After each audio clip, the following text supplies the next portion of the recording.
Hello అండి, అందరికీ నమస్కారం. నేను మీ Madhuri. Welcome back to ultimate Ruchulu. ఈ రోజు మన వీడియోలో కమ్మగా రుచిగా ఉండే పచ్చి శనగపప్పు కొబ్బరి కూర తయారు చేస్తున్నానండి. వేడి వేడి అన్నంలో ఈ కూర వేసుకుని రసంతో తింటే ఉంటుంది రుచి అదిరిపోతుందండి. ఈ కూర అంటే మా ఇంట్లో ఉన్న వారందరికీ కూడా చాలా ఇష్టం. ఉత్తి కూర కూడా గిన్నెలో వేసుకుని తినేస్తుంటారండి. అలాగే మీరు కూడా ట్రై చేసి ఒక్కసారి రుచి చూడండి, మీ అందరికీ కూడా బాగా నచ్చుతుంది. అయితే ఈ పప్పు కొబ్బరి కూరని సులువుగా ఎలా తయారు చేసుకోవాలో చూసేద్దాం రండి.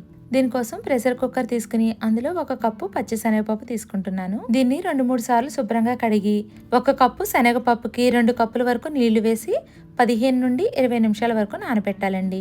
ఇక్కడ మనం కుక్కర్లో వండుతున్నా సరే పప్పు నానబెట్టుకోవాలండి. అప్పుడే మనకి 1 విజిల్ వేయించినా సరే పప్పు అనేది కరెక్ట్గా ఉడుకుతుంది. చూడండి, 20 నిమిషాల తర్వాత పప్పు అనేది కొద్దిగా నానింది కదా. ఇప్పుడు కుక్కర్ మూత పెట్టేసి హై ఫ్లేమ్ మీద ఒకే 1 విజిల్ వచ్చిన తర్వాత వెంటనే స్టవ్ ఆపేసుకోవాలండి. ఇక్కడ మనం పప్పుని ముందుగానే నానబెట్టుకున్నాం కదా, 1 కన్నా ఎక్కువ విజిల్స్ వచ్చినట్లయితే పప్పు మెత్తడి పేస్ట్లో అయిపోతుందని గమనించాలి. చూడండి, పప్పు ఈ విధంగా ఉడికితే సరిపోతుంది. నేను ఇక్కడ 1 పప్పు పలుకు తీసుకుని మెదిపి చూపిస్తాను. 90% వరకు ఉడికిపోయిందండి. ఇప్పుడు స్టవ్ ఆన్ చేసుకుని 1/2 కప్పు వరకు చిన్న ముక్కలుగా కట్ చేసుకున్న క్యారెట్ వేసుకోవాలి. అలాగే కొన్ని ఉల్లిపాయ ముక్కలు పొడవుగా చీరుకుని 4-5 పచ్చిమిర్చిని కూడా వేసుకోవాలి. ఈ కార్తీక మాసంలో ఎవరైతే ఉల్లి వెల్లుల్లి తినరో వారైతే ఈ రెండింటిని పూర్తిగా స్కిప్ చేసేసి ఈ కూరను తయారు చేసుకోవచ్చండి. ఇప్పుడు మంటని మీడియం ఫ్లేమ్ కి అడ్జస్ట్ చేసి మూత పెట్టి ఈ క్యారెట్ ని కొద్దిసేపు మగ్గించుకోవాలి. ఈ క్యారెట్ ఉడకడానికి మీరు ఎటువంటి వాటర్ వేయాల్సిన అవసరం లేదండి. ఈ పప్పులో ఉన్న వాటర్ తోటి క్యారెట్ అనేది మగ్గిపోతుంది. 4 to 5 మినిట్స్ తర్వాత మూత తీసి చూస్తే క్యారెట్ కొద్దిగా ఉడికింది కదా. ఇప్పుడు ఇందులో 1 కప్పు వరకు ఫ్రెష్ గా తురుముకున్న కొబ్బరి వేసుకోవాలి. ఇప్పుడు ఈ కొబ్బరి అంతా ఒకసారి బాగా కలుపుకొని మూత పెట్టి మరో 5 నిమిషాలు మగ్గనివ్వాలి. ఇలా పప్పులో కొబ్బరి వేసి మగ్గిస్తే టేస్ట్ చాలా బాగుంటుందండి. ఇప్పుడు ఇందులో 1/2 టీ స్పూన్ పసుపు, 1/4 టీ స్పూన్ కారం. ఇందులో కారం తగ్గించి పచ్చిమిర్చి ఎక్కువ వేసుకుంటేనే బాగుంటుందండి. అలాగే రుచికి సరిపడా ఉప్పు కూడా వేసుకుని అంతా ఒకసారి బాగా కలుపుకొని 2 నిమిషాలు మగ్గించాలండి.